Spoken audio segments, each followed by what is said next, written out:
오늘 서산성결교회에서 카메룬 선교사역과 그리고 말씀을 전할 수 있도록 초청해 주신 우리 김영배 담임 목사님과 성도님 여러분 모두에게 다시 한번 감사를 드립니다.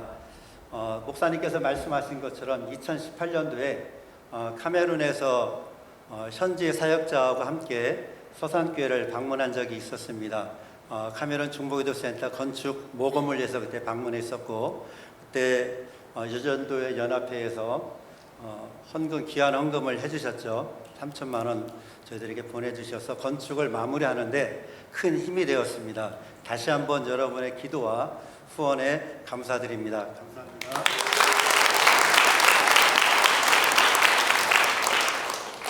제가 먼저 준비한 영상이 있습니다.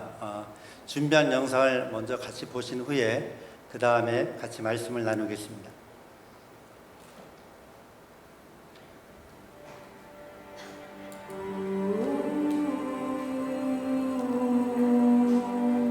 아프리카에는 55개국이 있습니다. 그중 불어권은 48%, 영어권은 36%로 구분되어 있습니다.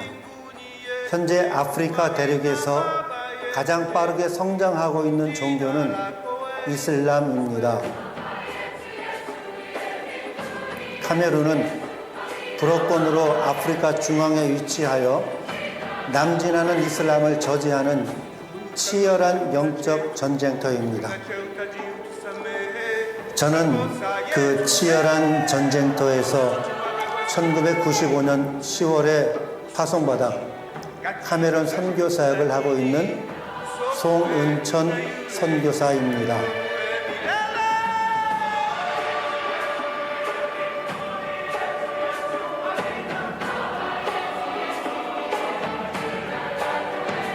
(2008년) 교회 개척팀이 조직되었습니다.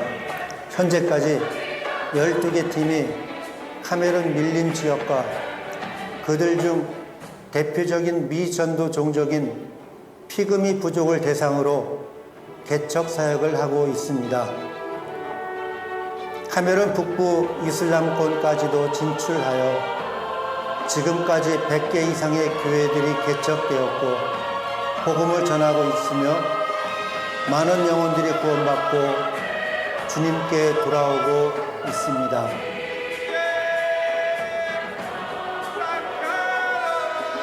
현지 목회자 양성을 위해 카메룬 복음신학대학에서 협력을 하고 있습니다. 이를 통해 신실한 목회자가 세워지고 학생들을 통해 교회와 나라의 영적 부흥을 위해 기도하는 중보 기도팀들이 조직되었습니다. 이 모임을 통해 부흥이 일어나 교회가 되고 기도 처소가 마련되는 기적들이 지금도 일어나고 있습니다.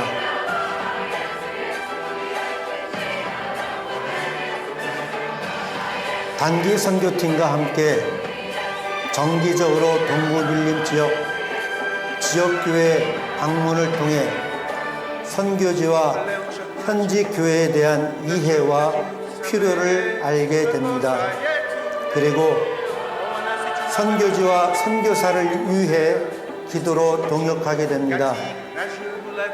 또 이러한 경험들을 통해 선교에 대한 비전과 헌신의 마음을 갖게 합니다.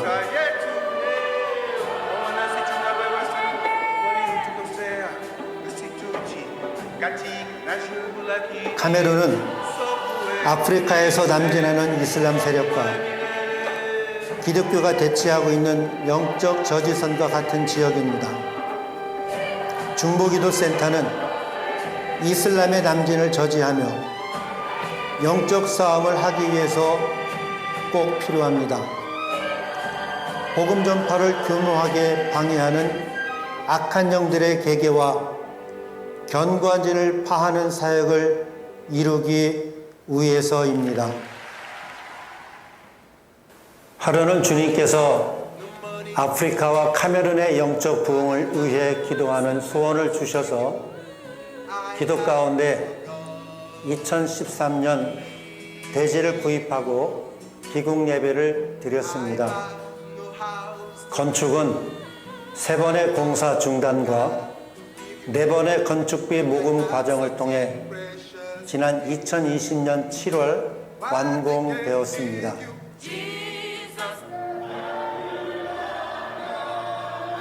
건축이 완공되기 전 2018년 1월부터 현재까지 매월 첫 주일 연합중보기도 모임을 통해서 카메룬과 아프리카 대륙의 영적 부흥을 위해서 기도하고 있습니다.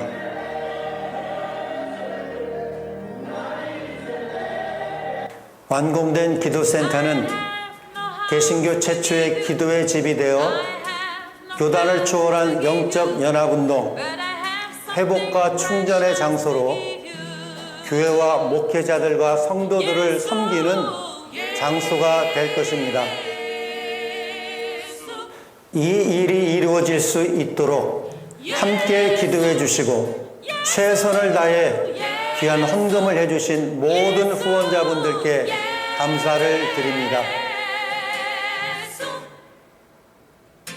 이 중보기도센터 사역은 여러분의 기도 없이는 불가능합니다. 하루에 1분씩 아프리카 대륙과 특별히 영적 전선인 카메룬 교회의 부흥을 위해 기도해 주십시오.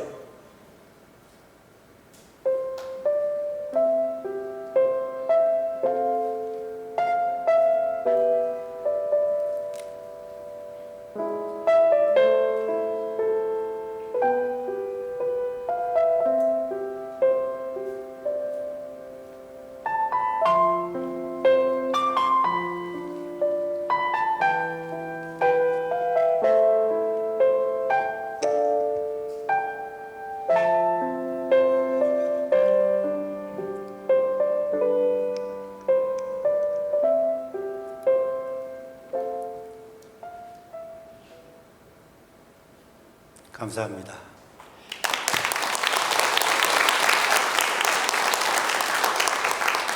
저는 목회자 가정에서 제가 태어났습니다. 저희 둘째 형님이 저보다 먼저 태국과 방글라데시에서 선교사로 사역을 했었고요. 돌아가신 저희 선친께서는 저에게 이렇게 말씀하셨습니다. 은철아, 너는 국내에서 목회하면서 선교 사역하는 형의 선교를 너가 도우면 좋겠다. 그리고 청주에 제 동생이 있는데 동생한테는 너는 장로가 되어서 선교하고 목회하는 형들을 너가 좀 도우면 좋겠다, 이렇게 말씀하신 적이 있었어요. 그런데 저는 이제 하나님께서 저에게 선교 쪽으로 그런 마음을 주셔서 제가 하나님 앞에 이제 선교사로 제가 헌신하고 지금까지 사역을 하게 되었습니다. 제가 서울신학대학원에서 공부할 때 제자선교회라는 선교단체에서 성경 공부를 했었거든요.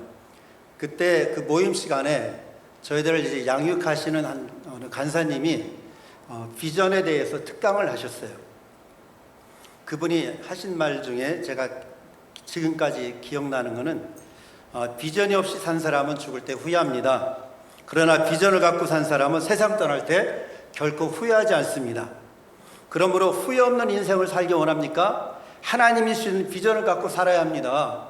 그런 이야기 강의를 하는데 비전이라는 그 단어가 제 마음 가운데 강하게 막 부딪히는 거예요. 그래서 세상에 태어나서 한 번 사는 인생인데 저도 후회 없는 인생을 살고 싶은 그런 마음이 제 안에 막 생기기 시작을 했습니다. 그래서 그때부터 저를 향한 하나님의 계획이 있을 것이다. 저의 삶에 대한 하나님의 구체적인 계획과 하나님의 뜻이 무엇인지 그것을 알기 위해서 기도하기 시작을 했습니다. 하나님, 제가 무엇을 위해서 제가 살아가야 합니까?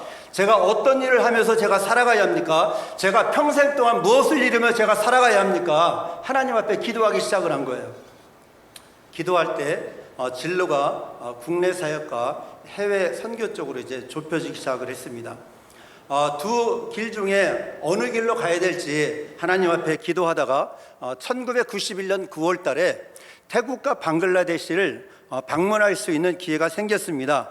그때 저는 이런 기도 제목을 가지고 제가 떠났습니다. 하나님, 만약 이 방문 기간 동안에 하나님께서 저를 선교사로 부르셨다는 부르심에 대한 확신이 없으면은 이제는 제가 국내에서 목회하는 것이 하나님의 뜻인 줄로 알고 이제 국내에서 사역하겠습니다. 그런 마음을 가지고 제가 한국을 떠났어요. 한국을 출발할 때 요나서 말씀을 묵상하기 시작했습니다. 91년 9월 10일에 방글라데시에서 요나서 4장 말씀을 제가 묵상을 했어요. 요나서가 이제 니느웨 사람들이 회개하고 하나님께 돌아온 것을 보고 이제 마음이 불편했잖아요. 그것 때문에 이제 막 불평하고 못마땅하게 생각하고 있었는데, 그때 하나님께서 이제 박넝쿨을 자라나게 해주셨어요. 그리고 요나의 머리 위에 그늘을 하나님께서 만들어 주셨어요. 그리고 요나는 뜨겁게 내리쬐는 그 햇볕이 박넝쿨로 인해서 자기에게 그늘을 내려주는 것을 보고 너무 기뻤던 거예요. 그런데 그렇게 요나가 좋아하고 기뻐했던 그 박넝쿨이 하루 만에 하나님께서 보내신 벌레로 인해서 죽어버렸잖아요. 하나님께서 뜨거운 동풍을 몰아오게 하셨고 햇볕을 요나 머리 위에 막 내려쬐니까 요나가 너무 힘들다는 거예요. 하나님, 제게 그늘을 제공해 주었던 박넝쿨을 왜 제거하셨습니까? 너무 힘들어요. 이렇게 사느니 차라리 죽는 것이 낫겠어요, 하나님. 요나가 하나님께 불평하는 겁니다. 하나님은 하나님께 불평하는 요나에게 이렇게 말씀하셨습니다. 요나야, 너는 사라진 박넝쿨 때문에 너 나에게 성을 내는 거야? 네가 이것이 자라기 위해서 네가 수고한 것이 뭐가 있니? 네가 이것을 심었니? 네가 이것이 자라기 위해서 네가 물을 주었니? 네가 여기에 거름을 갖다 주었니? 네가 한 것이 뭐야? 하나님께서 요나에게 물으시는 거예요. 네가 이것이 자라기 위해서 한 것이 아무것도 없잖아. 그런데도 너는 하룻밤에 났다가 하룻밤에 죽어버리고 사라져버린 이 박넝쿨을 너 너무너무 사랑하는 것 같아. 그런데 요나야, 이 니느웨 성에는 좌우를 분변치 못하는 자가 12만여 명이나 있는데 내가 어찌 그들을 사랑하는 것이 합당치 아니하냐? 하나님께서 요나에게 물어보시는 거예요. 너 이렇게 하룻밤에 났다가 사라져버린 이 박넝쿨 사랑하는데 그것 때문에 너 지금 나에게 불평하고 있는데 너 알아? 지금 이 성에는 좌우를 분별치 못하는 자 12만여 명이 있는데 내가 그들을 사랑하는 것이 어찌 합당치 아니하냐? 하나님께서 말씀하시는 거예요. 저는 그때 요나서 4장 10절과 11절 말씀을 묵상하면서 하나님은 이 세상에 있는 모든 것보다도 하나님을 모르는 그 영혼들을 그 사람들을 하나님께서 사랑하신다는 것, 그리고 이 세상에서 하나님의 관심은 오직 영혼 구원에 있다는 것, 한 영혼이라도 더 구원하기 원하시는 하나님의 그 사랑, 하나님의 소원을 말씀을 묵상하면서 그때 제가 다시 한번 그게 깨닫게 된 거죠. 그때 제가 하나님께 이런 고백을 드렸습니다. 하나님, 이 땅 방글라데시에도 하나님을 모르는 수많은 영혼들이 여기에 살고 있어요. 지금도 이 땅에는 아버지의 마음을 가지고 이들에게 생명의 복음을 전할 수 있는 그런 사역을 할 수 있는 사람이 이 땅에 필요합니다. 하나님, 제가 부족하지만은 하나님께서 허락하시면은 제가 거기에서 그 일을 하고 싶어요. 하나님, 저의 삶을 선교사로 드리고 싶은데 하나님 저를 받아주세요. 하나님은 그날 저에게 너 방글라데시 선교사로 가라고 말씀하시지는 않으셨어요. 그런데 제가 선교사로 부름받은 것을, 그 부르심을 제가 계속 간직하고 그 비전을 이루어내가기 위해서 한 나라를 정하고 그 나라를 마음에 품고 기도하는 것이 중요하다고 생각을 했습니다. 그래서 저는 선교사 비전을 확인한 나라를 잠정적인 저의 선교지로 정하고 마음에 품고 그때부터 기도하기 시작을 했어요. 그러면서 방글라데시만 아니라 주님께서 가라 하시면 어느 나라든지 가겠습니다. 선교지에 대해서는 하나님께 인도함 받기 원하는 열린 마음을 가지고 하나님께 인도받기 원하는 마음으로 이제 기도하고 있었습니다. 그러다가 이제 교단 선교사로 선발이 되고 이제 카메룬으로 저희들이 출발하게 되었습니다. 카메룬 위치 여러분 그 영상을 보셨는데 기억나십니까? 카메룬은 아프리카 중앙에서 왼쪽에 있어요. 왼쪽 끝부분에 해안을 끼고 있습니다. 카메룬이 그쪽에 아프리카 중앙에 위치한 나라고 서쪽에. 그리고 카메룬은 불어권으로 알려졌어요. 그런데 카메룬은 영어와 불어를 공용으로 사용하는 나라예요. 영어권이 한 20% 되고 불어권이 한 80% 돼요. 그런 나라가 이제 카메룬인데 종교 자유가 있어서 마음껏 복음을 전할 수 있습니다. 한반도에 한 2.2배 정도의 큰 면적이 있고 인구는 한 2,400만 명 정도 되는 그런 나라입니다.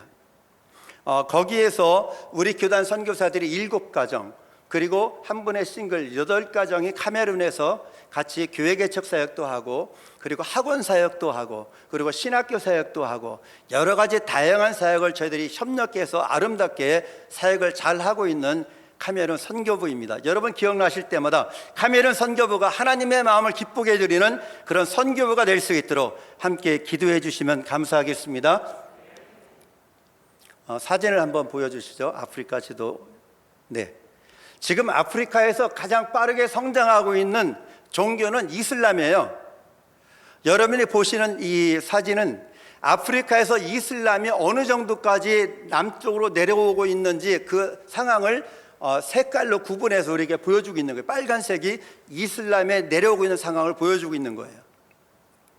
동쪽으로부터는 케냐, 에티오피아, 수단을 거쳐서 차드, 카메룬, 그 다음에 꼬트디부아르 이어지는 그 선이 이제 폐교가 그 지역까지 내려오고 있는 그런 상황을 보여주고 있는 거죠.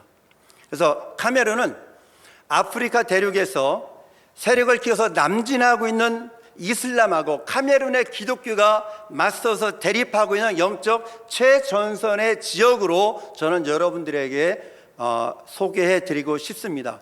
그래서 카메룬이 남진하는 기독교에 밀리게 되면은 아프리카에서 이슬람의 확산은 가속화될 거예요. 그렇기 때문에 카메룬에 있는 교회들이 말씀과 기도와 그리고 복음으로 무장해서 남진하는 회교 세력을 저지하고 오히려 그들을 치고 올라가는 그런 교회와 성도들이 될 수 있도록 여러분께서 기도해 주시기 부탁을 드리겠습니다. 목사님께서 말씀해 주신 대로 카메룬에서 저희들이 하고 있는 사역은 교회 개척팀 책임 사역을 맡고 있고요. 그 교회 개척팀이 12명의 교회 개척팀이 있고 그들은 카메룬 오지에서 사역을 하고 있어요. 교통이 불편한 곳 그리고 밀림 속에서 사역을 하는데 그들을 통해서 카메룬 각처에 많은 교회들이 세워졌어요. 제가 그들에게 어떤 사역을 할 때 무엇이 어렵니?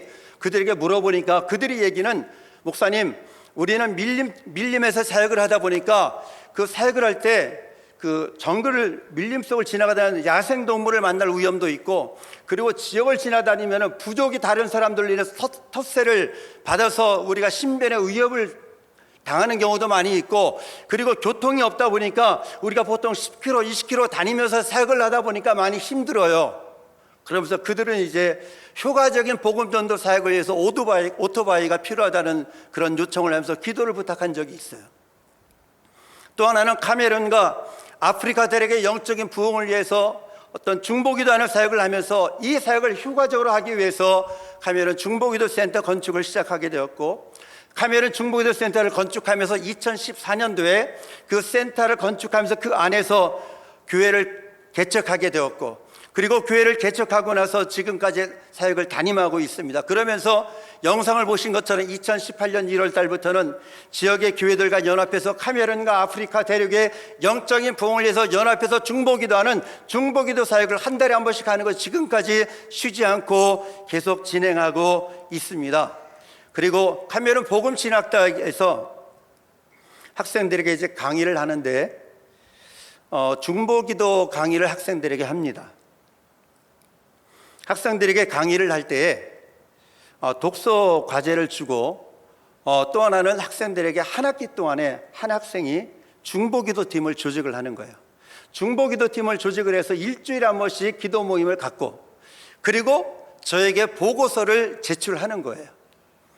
그래서 학생들이 보고서를 제출하고 그렇게 하는데 하루는 어떤 학생이 저를 찾아와서 저에게 감사하다는 인사를 하는 겁니다. 그래서 제가 그에게 무엇이 감사합니까? 물어봤어요. 감사한 것이 뭡니까? 물어보니까 그가 하는 얘기가 목사님 강의를 듣고 제가 저희 교회에 가서 사람들을 모아서 중보기도 팀을 조직을 했습니다.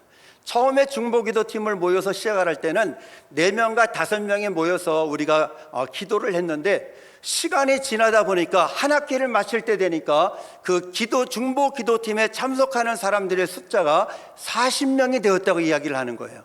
그리고 지금은 그 40명의 중보기도 참석했던 사람들이 지금은 새로운 교회를 형성하게 되었고, 그래서 하나님께서는 제가 중보기도 과제를 성실하게 하니까 하나님께서는 저에게 교회 하나를 덤으로 주셨습니다. 그런 고백을 하면서 감사하다는 말을 한 형제를 만난 적이 있었습니다. 한 학생은 과제를 위해서 기도팀을 조직을 했어요. 이제 기도할 수 있는 모임 장소가 없다 보니까 가족들 집에서 모임을 시작을 한 겁니다. 그런데 가족들이 집에 와서 사람들이 일주일에 한 번씩 와서 기도하고 찬양하는 걸 싫어하는 거예요. 그러니까 이 리더가 없을 때는 사람들이 올 때 문도 늦게 따지고 막 눈치를 주는 거죠. 그러니까 이 사람들, 기도하러 오는 사람들이 마음이 불편한 거예요. 환영받지 못하니까. 그래서 그 분들이 기도를 모여서 하나님, 저희들에게 마음껏 모여서 기도할 수 있는 기도의 장소, 그런 처소가 있으면 좋겠습니다. 그들이 그렇게 기도를 한 거예요. 그렇게 기도를 하고 있는데 그 형제가, 신학생이 어느 날 길을 가다가 동네 추장을 만난 거예요.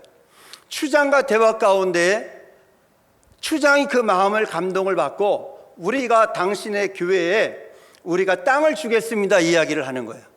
그래서 그 고백은 우리가 하나님 앞에서 중보기도 모임을 갖고 비록 과제를 위해서 시작을 했지만은 하나님께서 그런 기도 모임을 통해서 저희들에게 교회를 건축할 수 있는 땅도 허락해 주셨다는 그런 고백을 내면서 또 감사하는 거예요. 카메룬 선교사역에서 이렇게 살아있는 중보기도의 간증들이 계속해서 일어날 수 있도록 여러분 기도해 주시기 부탁을 드립니다. 한국 불어권 선교의 통계를 보면은 아프리카 대륙에서 사역하는 선교사들 중에서 영어권 국가에서 사역하는 선교사들 숫자보다도 아프리카에서 불어권에서 사역하고 있는 선교사들의 수치가 상대적으로 매우 낮다는 통계가 나왔어요. 다시 말씀드리면은 불어권 아프리카는 다른 언어권 지역에 비해서 파송되어서 사역하고 있는 한인 선교사의 숫자가 매우 적은 곳이 불어권 아프리카 선교지입니다. 도표를 한번 보여주시겠습니까? 네. 여러분이 도표를 보시는 것처럼 전 세계 한 2만 8천 명의 한인 선교사들이 있는데 그 중에서 중서부 아프리카에서 사역하고 있는, 불어권 아프리카에서 사역하고 있는 한인 선교사들의 수치는 1몇 %예요.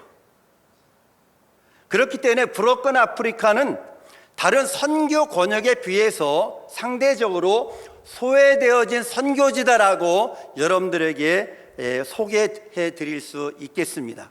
그렇기 때문에 여러분의 더 많은 관심과 기도가 요청되는 것이 불어권 중서부 아프리카 선교지예요.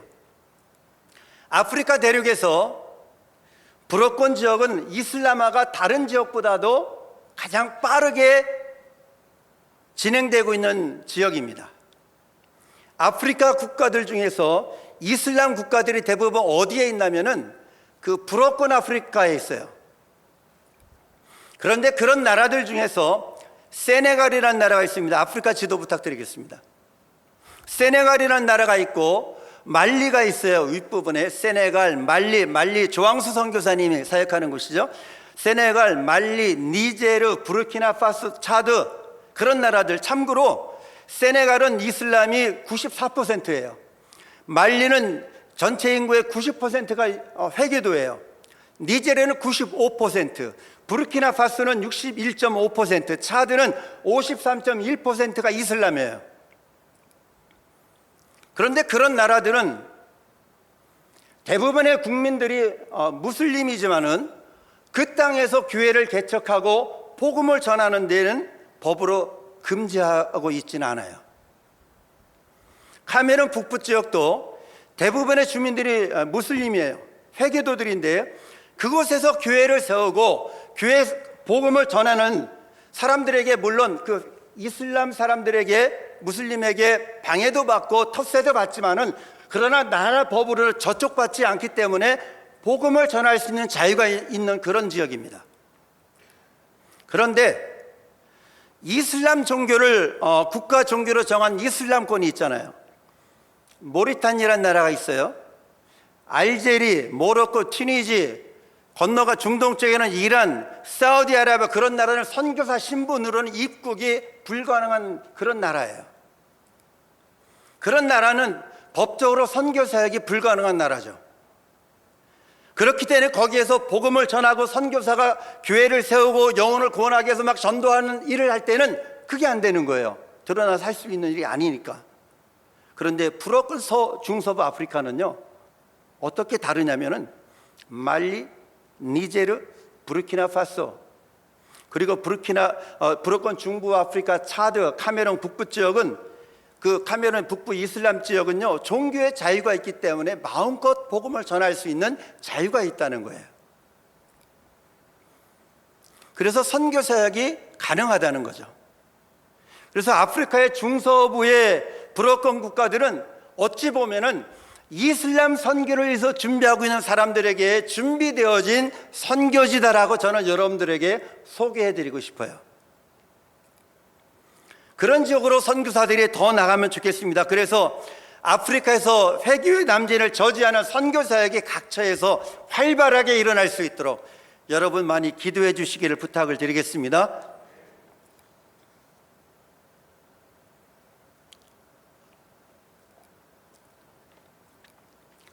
저희가 카메룬에 도착해서 첫 번째 정착해서 사역한 도시가 바푸삼이라는 도시였습니다. 카메룬 수도에서 한 300km 정도 떨어진 그런 지역에 있는 도시인데, 거기에서 96년부터 저희가 2006년까지 사역을 했습니다. 그 지역, 카메룬 서북부 지역 해발 1300m 지역에 있는데 우상 숭배가 강한 지역이고 전통 종교가 매우 강한 지역이에요. 조상 숭배하는 그런 전통 종교가요. 그 지역은 바밀레케라는 부족의 중심 지역이에요. 바푸삼 도시가. 그 부족은 어떤 그 전통이 있냐면은 부모님이 세상을 떠나면은 땅을 파서 무덤에 장사하고 1년, 2년 정도 시간이 지나면은 다시 그 무덤을 파헤쳐요.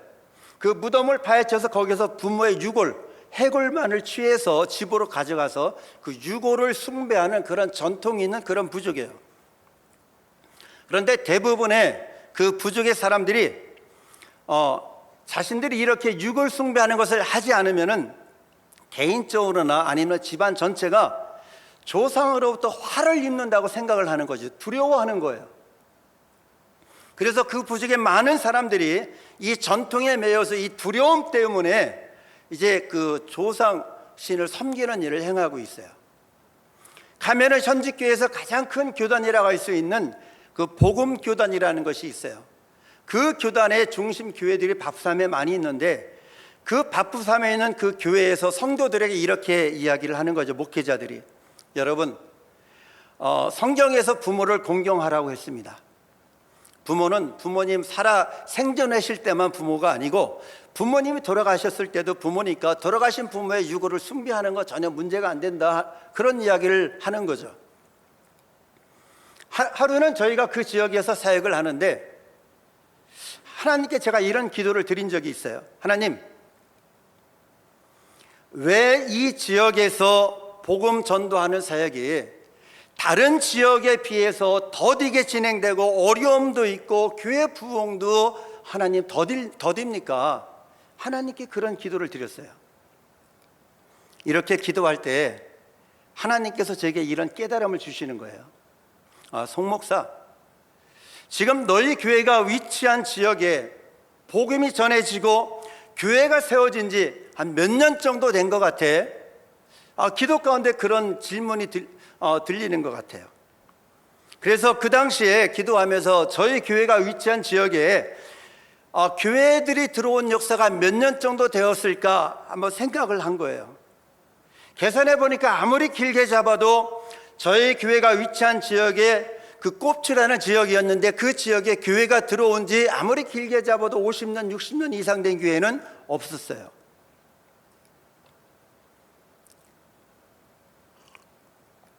그때 또 이런 그 질문이 마음에 들리는 것 같아요. 그러면은 그 교회들이 이 지역에 세워지기 전에 조상 유구를 숭배하고 자연신을 숭배하고 그런 전통 종교가 이 지역에 뿌리를 내리고 이 지역에서 주인 노릇 한 지역은 몇 년 정도 되는 것 같아? 그런 질문이 들리는 것 같아요. 그래서 다시 계산해 보니까 그 연수는요 50년, 60년이 그 별게 아니더라고요. 100년, 200년 그 이상 되는 이미 오래된 거예요. 그때 하나님께서 저에게 이런 깨달음을 주시는 겁니다. 송 목사, 그러면은 수백 년 동안에 이 지역에서 왕노릇 해왔던 그런 악한 영들과 지역에 있는 더러운 귀신들이 50년, 60년 전에 이 지역에 복음이 들어오고 교회가 세워지고 사람들이 전도한다고 했을 때 그 귀신들이 정하지 않고 얌전하게 그 땅과 그 지역의 영혼들을 다 교회에게 맡기고 그들이 떠나갈 것 같아? 특히 너희는 이 지역에 들어와서 지금 사역을 시작하고 있는데 이곳에 있는 악한 영들이 너희가 왔다고 또 새로운 기회가 왔구나. 여러분을 환영합니다. 그동안 우리가 관리했던 이 지역을 여러분들에게 넘겨줄 테니까 이 사람들 여러분들이 다 맡아 관리하시고 우리는 좀 더 안으로 깊은 곳으로 숲으로 들어갈 테니까 여러분이 여기에 마음껏 일을 하세요 하고 떠나갈 것 같아? 아니라는 거죠. 오히려 악한 영들은 더 강하게 너희들의 사역을 방해할 거야. 그 지역에서 전대의 문을 닫을 것이고 지역 사람들의 마음을 더 닫고 강팍하게 만들어서 복음을 전할 때 듣는 마음을 닫게 할 거야. 그러니까 지금 눈앞에 나타나는 사역의 현장의 어려움 때문에 실망하지 말고 낙심하지 마. 지금 이 상황에서 다른 해결 방법이 없다는 거예요. 그러면서 깨닫게 해주시는 것이 지금 이 문제는 영적인 문제라는 거예요. 그러므로 네가 이 지역에서 사람들을 만나서 교제하고 인간적으로 좋은 관계를 맺고 그들과 함께하는 것도 중요하지만 더 중요한 것이 있는데 너와 교회가 영적으로 깨어서 성령의 능력으로 악한 영들을 분별하고 대적하는 일을 쉬지 않으면서 그 일을 행하지 않으면 이 일은 해결될 수가 없는 거야. 하나님은 이러한 경험을 통해서 다시 한번 저에게 복음을 전하고 영혼을 구원하는 그 전도 현장, 선교 현장은 영적 전투의 현장이고 그 싸움의 대상은 눈에 보이는 사람, 우리 눈에 보이는 사람이 아니고 눈에 보이지 않는 사단과 악한 영들과의 싸움인 것을 다시 한번 확인시켜 주신 거예요. 바울 사도가 말씀하신 것처럼 에베소 6장 12절 말씀, 우리의 씨름은 혈과 육에 대한 것이 아니고 정사와 권세와 어둠의 세상 주관자들과 하늘에 있는 악의 영들과의 싸움이라고 말씀하는 것처럼 우리들의 싸움은 형제 자매들과 싸움이 아니라는 거죠. 악한 영들과의 싸움, 영적인 싸움이라는 거죠. 그래서 이 선교는 다른 말로 말씀드리면 영적 전쟁인데 이 영적 전쟁은 어떻게 승리해야 되냐면 따라서 합니다. 기도로 승리해야 되는 거예요. 기도하면서 이 영적 전쟁을 승리하고요. 그리고 이 영적 전쟁은 따라서 합니다. 기도와 함께 하는 겁니다. 할렐루야. 그걸 하나님께서 이제 깨닫게 해주시는 거죠.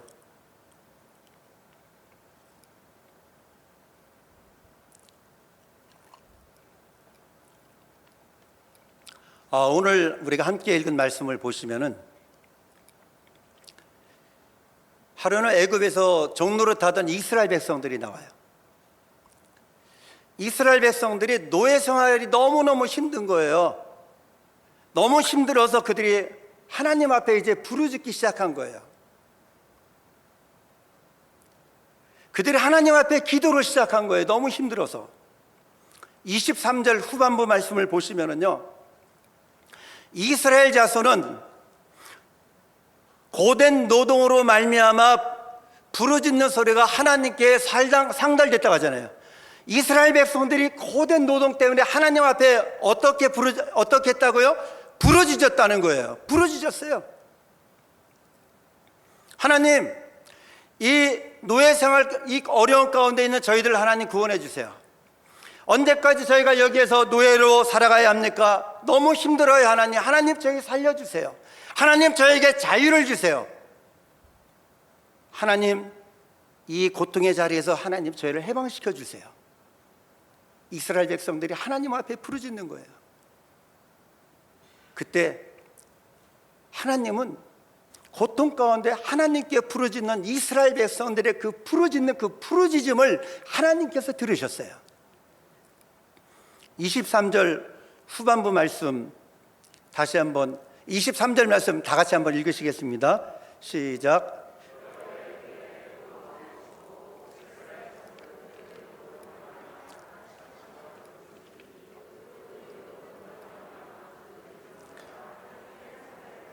아멘.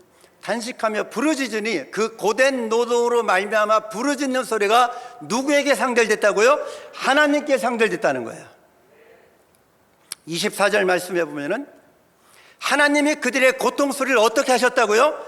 들으셨다는 거예요. 하나님이 그들의 고통의 소리, 그 소리는 부르짖는 소리인데 그 소리를 하나님이 들으셨다는 거예요.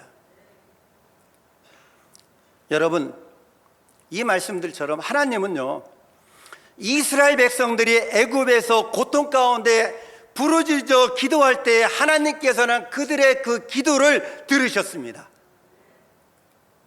그래서 하나님은 고통 중에 부르짖는 이스라엘 백성들을 위해서 하나님이 하신 일이 있어요. 하나님이 무엇을 하셨냐면은, 하나님은 이스라엘 백성들을 구원하기 위해서 모세를 부르시는 거예요. 출애굽기 2장에서는 이스라엘 백성들이 하나님 앞에 살려달라고, 구원해달라고 하나님 앞에 소리 높여 막 부르짖어 기도했더니 3장에 넘어가니까 모세가 나와요. 모세를 하나님께서 부르셔서 모세에게 너 이제 이스라엘을 구원하기 위해서 애굽으로 들어가라는 거예요. 이제 가라. 이스라엘 자손의 부르짖음이 내게 달했고 애굽 사람의 학대를 내가 보았다. 내가 너를 바로에게 보낸다. 들어가라는 거예요. 모세는요, 애굽으로 들어갈 생각 전혀 없었어요. 꿈에도 생각하지 않았어요. 미디안 광야에서 양을 치면서 그렇게 생활하고 있었어요.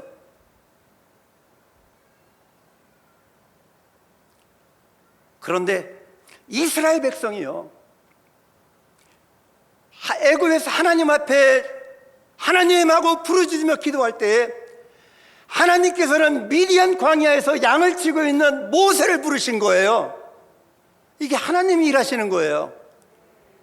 여러분, 우리가 이스라엘 백성들처럼 고난 가운데, 고통 가운데, 절망 가운데 우리 하나님 앞에 부르짖어 기도하게 되면은 하나님은 우리를 돕는, 하나님이 준비하신 하나님의 사람을 보내주시는 줄로 믿으시기 바랍니다. 이게 하나님이 일하시는 겁니다.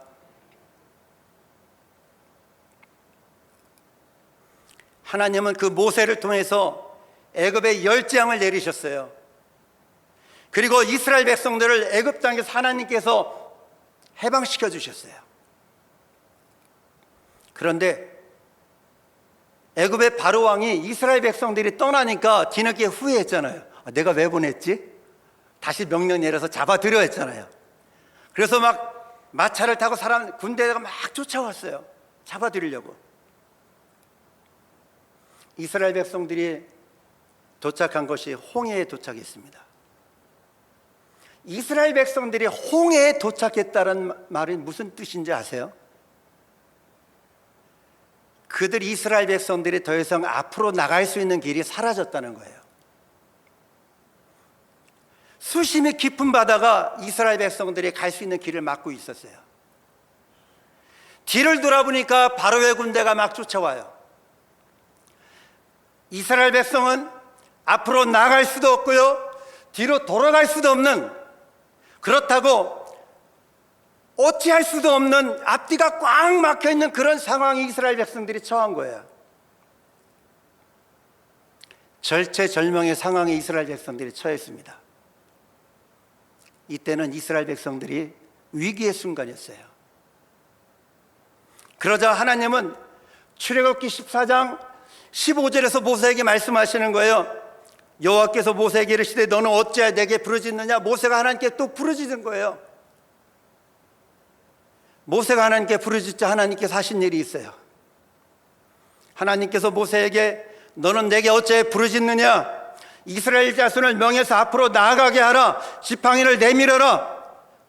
모세가 하나님 말씀대로 지팡이를 내밀자 큰 동풍이 일어나서 홍해가 둘러 갈라지는 역사가 일어났잖아요. 여러분, 모세가 하나님 앞에 부르짖자 보이지 않았던 바다에 길이 생겼습니다.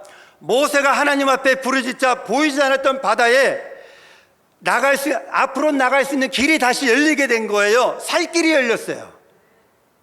그래서 이스라엘 백성들이 안전하게 바다를 건넜습니다. 우리의 삶 가운데 우리가 막혔을 때, 인간적인 방법으로 해결할 수 있는 방법이 없을 때 우리가 하나님 앞에 부르짖기만 하면은 우리들에게 살 길이 열리는 줄로 믿으시기 바랍니다. 하나님은 어떤 하나님이세요? 저와 여러분이 믿는 그 하나님은 우리들에게 길을 만드시는 하나님이시고요, 우리들에게 길을 내시는 하나님이시고요, 우리들에게 길을 열어주시는 하나님이세요. 우리의 상황을 바꿔주시는 하나님이세요. 이 하나님이 오늘 저와 여러분의 하나님 되시기를 바랍니다.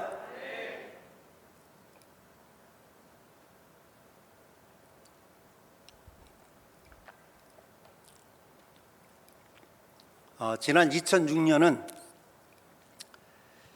저희들의 카메룬 선교 사역에서 큰 변화가 있었던 해였습니다.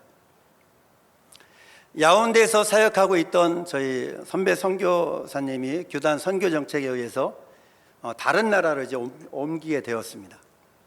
그래서 저희가 사역하고 있던 선교지를 현지 사역자에게 다 이름하고 인수인계를 받기 위해서 저희가 선교지를 수도로 이제 옮겼습니다.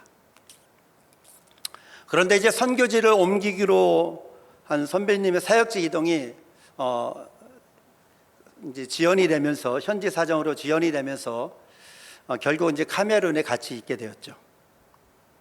그러자 저희는 마치 출애굽한 이스라엘 백성들이 홍해 앞에서 앞으로 나갈 수도 없고 그렇다고 뒤로 돌아갈 수 없게 된 것처럼 저희도 앞과 뒤가 꽉 막혀버린 그런 상황이 된 거죠. 그래서 저희는 2006년부터 기도센터 대지를 구입하고 건축을 시작한 2013년까지 7년의 기간은 저희들에게 있어서는 광야와 같은 그런 기간이었어요. 그런 상황에서 저희들이 할 수 있는 일은 하나님 앞에 부르짖으며 기도하는 일밖에는 없었어요. 사람들에게 알려서 설명하고 싶은 마음, 그것도 없었고 하나님 앞에 기도만 하는 거예요. 하나님, 매일 아침과 저녁으로 하나님 앞에 부르짖으며 기도하는 거죠. 하나님, 저에게 막혀있는 사역의 길 하나님 다시 열어주세요. 새로운 사역의 문 하나님 열어주시고 제가 다시 나갈 수 있는 길 하나님 열어주세요. 하나님 앞에 날마다 부르짖으며 기도하는 거예요. 이렇게 하나님 앞에 부르짖으며 기도할 때 하나님께서는 2007년에 수도 야운데에서 카메룬과 아프리카 대륙의 영적인 부흥을 위해서 중보 기도하는 그런 소원을 저에게 주시는 거예요. 그 비전을 이루기 위해서 교회들이 규파를 초월해서 함께 모여서 연합해서 중보 기도하고, 그리고 현지 목회자들과 성도들의 영적인 회복과 충전을 위해서, 그리고 지역의 영혼 구원을 하기 위해서 복음을 전하는 그 사역을 위해서 중보기도 센터 건축이 참 필요하겠다, 그 생각을 하게 되었어요. 그래서 저는 이 일을 위해서 하나님 앞에 기도하기 시작했습니다.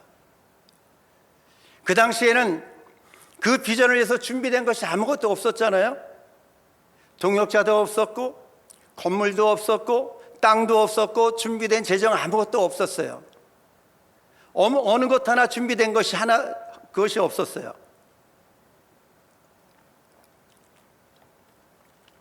그런데 하나님께서 자꾸 그런 마음을 주시는데, 제가 제 자신을 돌아볼 때는 제 자신 너무나 많이 부족한 거예요.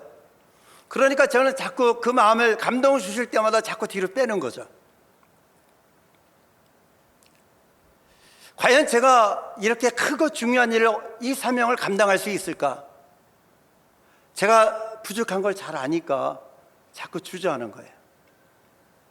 하나님, 제가 어떻게 큰 일을 제가 할 수 있습니까? 하나님, 저 자신이 없어요. 저 부족한 거 많은 것 하나님 아시잖아요. 하나님, 저 자신 없어요. 제가 이렇게 주저할 때 하나님께서 제 마음에 이런 감동을 주시는 거예요. 송 목사, 너는 왜 이 일을 할 수 없다고, 너 왜 자꾸 뒤로 물러나? 너 왜 자꾸 뒤로 빠지니? 너 이 일을 할 수 있는 능력이 부족하고, 네가 부족하면은 너 이 일을 할 수 있는 능력을 내게 구하고 너 하면 되잖아. 그때 하나님께서 주신 그 감정, 감당할 수 있는 능력을 구하고 네가 하면 되잖아, 그 감동을 제가 믿음으로 딱 잡았어요, 그날. 그리고 하나님께, 하나님, 그렇습니다. 제가 이 일에 제가 헌신하겠습니다. 카메룬과 아프리카 대륙의 영적인 부흥을 위해서 중보기도하는 그 이 사역이 저의 평생의 선교지에서 사역의 비전이 되기를 원합니다. 저는 부족하지만은 하나님께서 감당할 수 있는 능력을 허락해 주셔서 이 일을 잘 감당할 수 있도록 저를 사용해 주시기 원합니다. 그렇게 하나님 앞에 기도를 드렸어요. 그렇게 하나님 앞에 순종했더니요, 그때부터 하나님께서 제 마음에 주시는 소원들을 이루어 주시는 거예요. 기도센터를 시작하려면 땅이 있어야 되잖아요. 그렇죠? 그런데 땅을 찾기 위해서 야운데 시내를 막 다니는데 2년 동안 찾는데 땅이 없어요. 야운데가 거의 포화 상태니까, 수도가. 그리고 좋은 땅이 나서 알아보니까 땅값이 8천만 원이에요. 근데 건축 후원하는 교회나 성도님들은 많이 계시는데 땅 구입, 대지 구입을 위해서 후원하는 경우는 많지 않거든요. 그래서 어떡하지? 대지 구입비가 이렇게 드는데 어떡하지? 기도하고 있는데, 그 당시에 의과대학 모금을 위해서 제가 잠시 윤월로 선교사님하고 나왔었는데, 그리고 나서 이제 청주 서원교회에 계셨던 송성훈 목사님하고 전화통화하는데, 송 목사님이 제가 이런 소원이 있는 걸 아셨거든요. 죄송합니다. 목사님이 저에게, 목사님, 기도센터도 시작 안 했는데 어떻게 또 이 모금하러 왔어요? 그런 얘기하면서 쭉 얘기하다가 대지가 나온 게 있는데 가격이 이렇습니다 했더니, 목사님이 우리 교회에서 이 일을 담당하겠습니다 하면서 청주 서원교회에서 8천만 원을 헌금해 준 거예요. 대지 구입을. 대지 구입이 딱 되자마자 한국에 모금하러 온 거예요. 3개월 동안 모금하고 들어가서 건축을 시작한 거예요.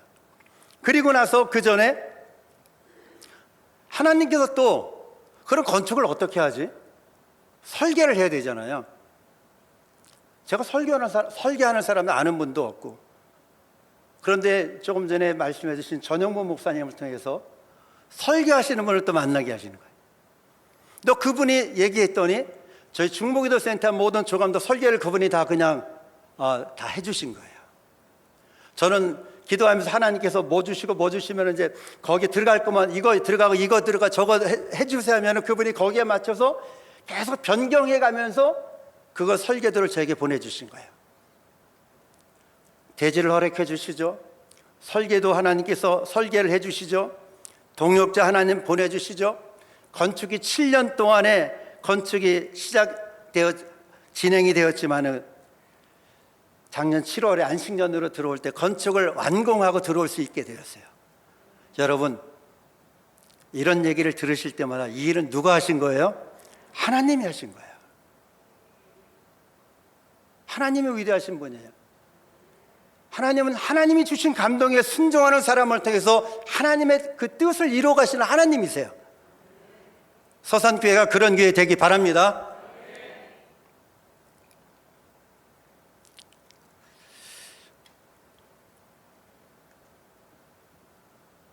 봉헌 예배는 못 드리고 성도들 가운데 들어가서 예배를 드리고요.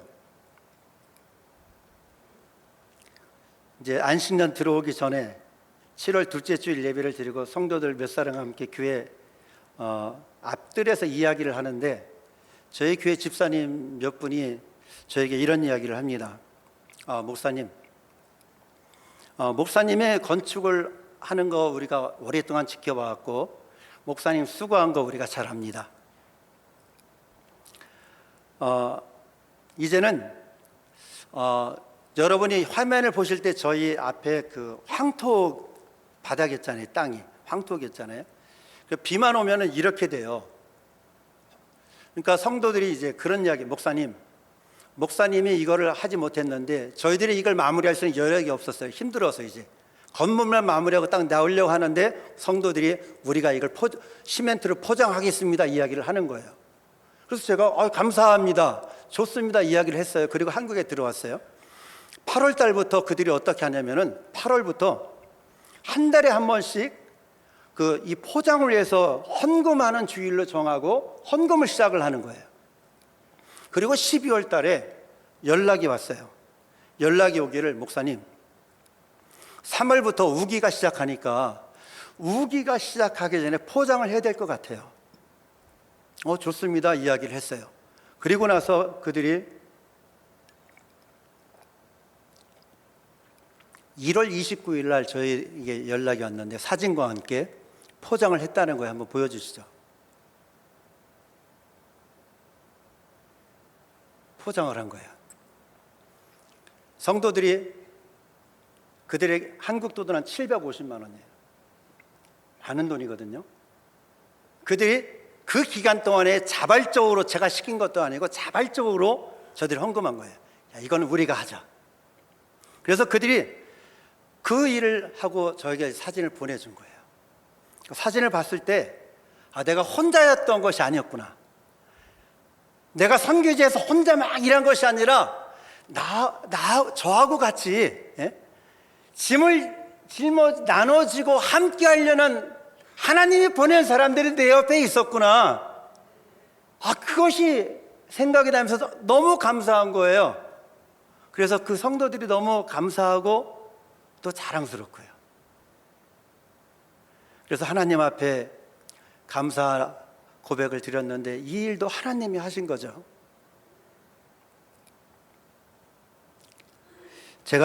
그리고 저희 중보기도센터 건축을 위해서 여러분 마무리를 위해서 귀한 헌금 해주셨어요. 그래서 아름답게 됐잖아요. 정말로 다시 한번 감사를 드립니다, 여러분에게. 제가 좋아하는 성경 구절이 또 하나가 있는데 예레미야 33장 3절이에요. 잘 아시는 말씀인데 또 한번 보시겠습니다. 같이 읽겠습니다. 시작.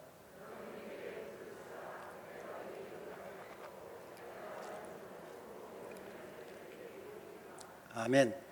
너는 내게 부르짖으라. 내가 내게 응답하겠고 내가 알지 못하는 크고 비밀한 일, 은밀한 일을 내게 보여주겠다 말씀하는 거죠. 하나님은 이 말씀처럼요, 하나님의 자녀인 여러분과 저를 위해서 하나님께서 크고 비밀한 일을 예비하신 하나님이세요. 그런데 이 크고 비밀한 일이 어떻게 되는지 아세요? 숨겨져 있다는 거예요. 하나님께서 여러분과 저를 위해서 예비해 놓으신 크고 은밀한 일, 그것이 숨겨져 있어서 우리 눈에는 보이지 않는 거예요. 알 수 없다는 거예요. 그래서 그것이 무엇인지 몰라요. 그래서 성경은 비밀한 일이다, 은밀한 일이다 이렇게 말씀하는 거예요. 그런데 하나님은 우리가 이렇게 감추어져 있는 하나님의 그 놀라운 그 하나님의 은혜를 알기 위해서 여러분과 제가 하나님 앞에 부르짖어 기도하게 되면은 하나님께서 내가 너희에게 보여주겠다, 내가 너희에게 알려주겠다 말씀하시는 거예요. 그래서 하나님은 너는 내게 부르짖으라, 내가 내게 응답하겠고 내가 알지 못하는 그거 비밀한 일, 은밀한 일을 내게 보여주겠다 말씀하신 거예요. 오늘 이 시간 여러분에게 어떤 기도의 제목이 있습니까? 여러분의 삶 가운데 홍해처럼 여러분의 앞길을 가로막고 있는 것이 있습니까? 그것이 건강의 문제입니까? 아니면 직장, 아니면 사업에 그런 어려움이 있습니까? 요즘 코로나로 인해 더 취업이 어렵다는데 취업에 어려움이 있습니까? 결혼의 문제, 자녀의 문제, 재정만 이게 잘 풀리면 되는데 풀릴 것 같은 이 재정이 안 풀려서 어려움 당하고, 앞을 예측할 수도 없고 계획했던 일이 틀어지고 앞이 꽉 막힌 그런 상황. 누가 코로나가 우리 가운데 앞에 딱 나타날 줄 알았겠습니까? 전혀 예측하지 못한 상황에서 그 일이 막 닥치면서 그동안의 모든 계획이 막 사라지기 시작하잖아요. 사람의 눈으로 바라볼 때는 답이 없어요. 내가 똑똑한 줄 알았어요. 내가 잘난 줄 알았어요. 그래서 내가 내 계획대로 하면 잘 될 줄 알았어요. 그런데 이렇게 꼬일 줄 누가 알았어요? 안 되잖아요. 어떻게 해야 될까요? 문제의 답을 알고 계시는 하나님께 우리가 그때는 부르짖으며 기도하는 거예요. 여러분, 우리가 위기의 순간에, 우리가 괴롭고 힘들 때 이스라엘 백성들처럼 그 문제를 가지고 하나님 앞에 부르짖으며 기도하게 되면은 우리의 절망적인 상황은 희망적인 상황으로 변화되는 줄로 믿으시기 바랍니다. 우리의 삶 가운데 막힘이 있습니까? 우리의 삶 가운데 우리의 삶이 위기의 순간에 처해 있습니까? 그때는 우리가 하나님 앞에 부르짖으며 기도할 때인 줄로 믿으시기 바랍니다. 하나님, 저를 도와주세요. 하나님, 저에게 살 길을 열어주세요. 하나님, 저 어떻게 해야 돼? 고쳐주시고 살려주세요. 하나님, 부르짖으며 기도하는 거예요. 그때는요, 우리가 하나님 앞에 조용히 묵상하며 하나님 앞에 마음으로 기도할 때도 있지만은, 그때는 위기의 때, 어려운 때, 고난할 때, 답이 안 보일 때는 하나님께 부르짖는 거예요.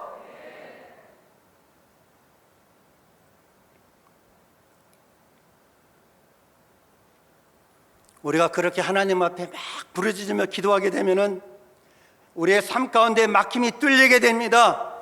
우리의 삶 가운데 돌파가 일어나게 됩니다. 지금 여러분의 삶에 고난의 때가 있다면은, 여러분의 삶 가운데 막힘이 있다면은, 뭔가 자꾸 잡아당기는 것이 있다면은 하나님 앞에 기도하면서 그것을 돌파하는 여러분 되시기 바랍니다. 돌파의 은혜가 있게 되길 바랍니다. 돌파의 은혜가 있게 되길 바랍니다. 돌파의 은혜가 여러분에게 있게 되길 바랍니다.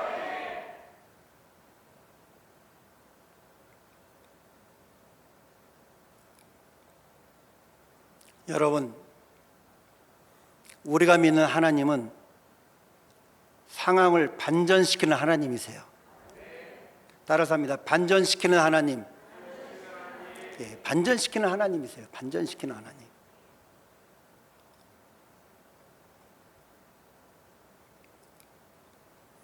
그러니까 우리는 이제 어떻게 살면 될까요? 우리가 이 전능하신 하나님을 믿고 어떤 상황에 우리가 처한다 할지라도 절대 포기하지 마세요. 세상 사람, 하나님을 모르는 분들은 고난이 있고 해결의 방법이 없고 하면은 절망하고 낙심하고 포기하잖아요. 그런데 우리는 절대 포기하면 안 돼요. 절대 낙심도 안 돼요. 포기하지 마세요. 낙심하지 마세요. 그때 하나님 앞에 나오세요. 하나님 앞에 나와서 여기서 하나님께 부르짖으며 기도하세요. 여러분, 부르짖는 기도는 어떤 기도인지 아세요? 부르짖는 기도는 상황을 변화시키는 기도예요. 따라서 합니다. 부르짖는 기도는 상황을 변화시키는 기도다. 부르짖는 기도는 막힌 상황을 돌파하는 기도다. 아멘. 그래서 오늘 말씀의 제목은 상황을 변화시키는 기도. 무엇을 통해서요? 부르짖는 기도를 통해서. 여러분, 하나님께 부르짖으며 기도합시다. 답답할 때 사람에게 하소연하는 것도 한두 번이지, 그렇죠? 하나님 앞에 나오세요. 우리 마음 다 아시고 우리가 기도하기를 원하세요. 우리에게 주실 것 다 예비해놓고 우리가 하나님께 기도하기를 원하세요. 그 하나님 앞에 나와서 기도하세요. 부르짖으세요. 그럼 우리가 알지 못했던 크고 비밀한 일들이 하나님의 부르짖으며 기도할 때 하나님께서 우리들에게 알게 해주시고 깨닫게 해주시고 보여주시고 나타내 주시는 거예요. 그래서 여러분, 이 부르짖는 그 기도를 통해서 코로나와 같은 이 어려운 시기를 우리가 반전시킵시다. 반전시켜서 승리하는 저와 여러분의 삶이 되기를 바랍니다. 기도하시겠습니다.